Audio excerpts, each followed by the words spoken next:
The divorce papers arrived on a Tuesday, slipped beneath the apartment door like an afterthought. Maya Reeves stood in her kitchen, still wearing yesterday's clothes, staring at the legal letterhead that reduced 7 years of marriage to a series of checkboxes and signatures. Jonathan had already signed. Of course he had. Her fingers trembled as she set the envelope on the counter beside the single coffee mug. She'd packed away the matching set weeks ago, unable to bear the sight of his unused cup gathering dust. The apartment felt cavernous now, every corner echoing with the absence of someone who'd promised forever but left the moment her third miscarriage made family feel impossible. "It's not you, it's the situation," he'd said. As if their childlessness were a separate entity he could divorce from her body, her heart, her worth. Maya walked to the bedroom, her bare feet cold against the hardwood Jonathan had insisted on installing. She pulled open her jewelry box with mechanical precision, extracting the engagement ring she'd kept wearing even after he'd stopped coming home. 3 carats of brilliant cut lies, mounted on a platinum band that had left a pale indent on her finger. She'd loved him once. God, how she'd loved him. With the kind of desperate intensity that made you believe you could will a broken thing into wholeness. The ring caught the morning light, throwing tiny rainbows across the wall. Maya closed her fist around it, feeling the sharp edges press into her palm. In that moment, she made a decision that felt less like choice and more like survival. The jewelry appraiser barely looked up when she entered his shop in downtown Chicago. He was an older man with magnifying loops hanging from his neck like pendants, his desk cluttered with velvet trays and gemstone charts. "I need to sell this," Maya said, sliding the ring across the counter. He examined it with practiced efficiency, his expression never changing as he noted the clarity, the cut, the color. "I can give you $18,000, he said finally. "Cash, today. $18,000. Enough for a down payment on a modest house, or a year of therapy, or a fresh start somewhere Jonathan's ghost wouldn't follow her through every room." Maya opened her mouth to accept, then stopped. Through the shop window, she could see the adoption agency across the street, the same one she'd walked past every day for months, always promising herself someday, when the timing was right, when Jonathan came around, when the universe aligned. There would never be a perfect moment. There would only be now, and the choice of what to build from the rubble. "Can you hold that thought?" Maya asked, already moving toward the door. The adoption counselor's name was Patricia, a woman with kind eyes and silver-streaked hair who didn't flinch when Maya explained she was newly divorced, childless by circumstance, and carrying her ex-husband's engagement ring in her purse like a talisman of everything she'd lost. "Tell me," Patricia said gently, "what kind of mother do you want to be?" Maya felt something crack open in her chest, not breaking, but blooming. "The kind who shows up," she whispered, "every single day." The foster care system had taught Maya that love wasn't clean or simple. It was messy and complicated and required paperwork in triplicate. She'd spent 3 months navigating home studies, background checks, and financial evaluations, her life dissected and examined by well-meaning strangers who needed to verify she was stable enough, strong enough, ready enough. Patricia called on a Thursday in November. "Maya, we have a situation. 3 siblings, triplets, actually. 6 years old. They've been in the system for 8 months, and we're struggling to place them together. Most families want 1 child, maybe 2. 3 is impossible," Maya finished, her heart already racing. "I was going to say challenging." Patricia paused. "They come as a package. If you take 1, you take all 3. The state won't separate them again. They've already been through too much." Maya thought of the 3-bedroom apartment she'd moved into after selling Jonathan's ring, the one with the extra rooms she'd been afraid to furnish because naming them nurseries felt like jinxing fate. She thought of the $18,000 that had covered adoption fees, legal costs, and a safety net for the future she was actively choosing instead of waiting for permission to want. "Tell me about them," she said. Their names were Sophie, Mason, and Lily Chun. Their mother had died from complications of pneumonia. Their father was unknown. They'd spent their first 5 years in their grandmother's care until dementia made that impossible.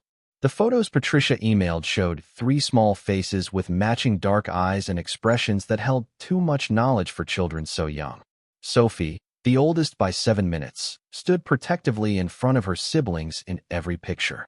Mason had a gap-toothed smile that didn't quite reach his eyes. Lily clutched a stuffed elephant with one ear missing, her tiny fingers white-knuckled around its trunk. Maya met them at the foster home on a Saturday morning that smelled like cinnamon rolls and uncertainty. They sat in a row on the couch, suspicious and hopeful in equal measure, watching her with the careful assessment of children who'd learned that adults often disappeared. "Hi," Maya said, kneeling to their eye level. "My name is Maya, and I have 3 empty bedrooms that need people in them. Why do you want us?" Sophie asked, her chin jutted forward in defiance. Nobody wants 3 kids. The question hung in the air, heavy with every rejection they'd already endured. Maya could have offered platitudes about love at first sight or meant to be. Instead, she chose truth. "Because I spent a long time wanting just 1 child," Maya said quietly. And the universe said, "How about 3? I think that's pretty great, don't you?" Mason spoke up, his voice small. "What if we're too much trouble?" Maya reached out slowly, telegraphing her movements, and gently touched his hand. "Then we'll figure it out together. That's what families do." The transition wasn't seamless. The triplets tested boundaries like scientists conducting experiments, breaking curfews they'd been explicitly told, spilling juice on purpose, screaming during nightmares that left them gasping and confused. They were waiting, Maya realized, for the moment she'd prove them right. That 3 was too many, too hard, too much. But Maya showed up. When Sophie threw a plate against the kitchen wall, Maya cleaned it up and made grilled cheese.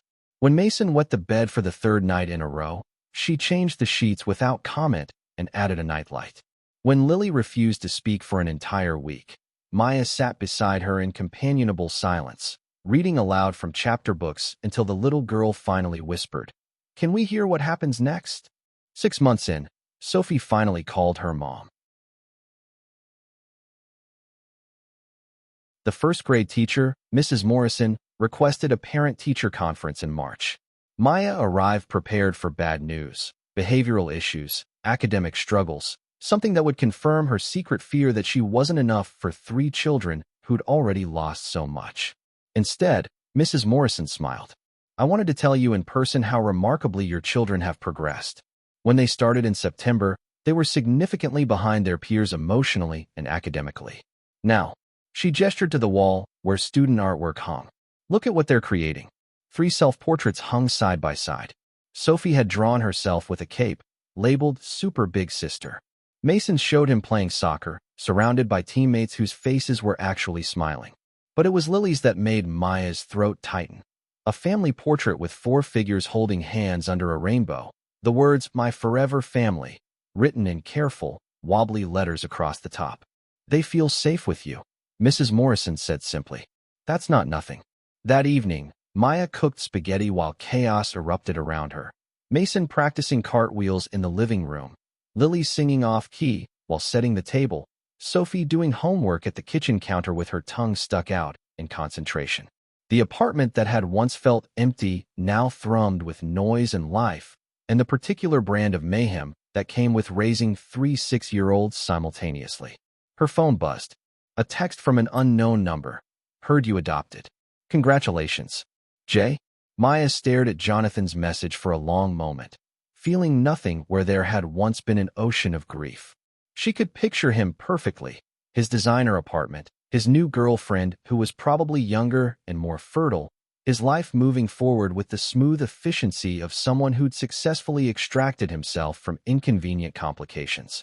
She deleted the message without responding. "Mom," Sophie called. "Mason says my science project is stupid." "Mason, we don't use that word," Maya said automatically, stirring the sauce. "And Sophie, your volcano is amazing. Did you add the baking soda?" "Not yet. We're doing it after dinner so Lily can watch."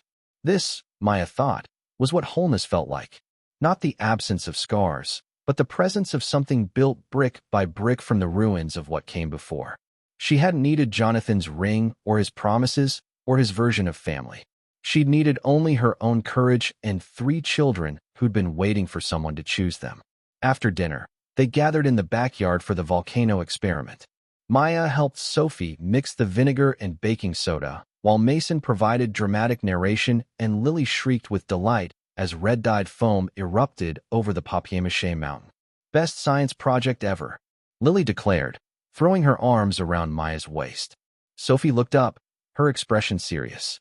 Mom, are you happy you got us instead of just one regular kid?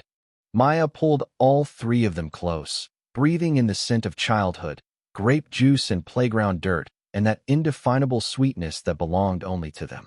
In the fading light, with her children's arms wrapped around her and their laughter rising into the spring air, she finally understood what Jonathan had been too afraid to see.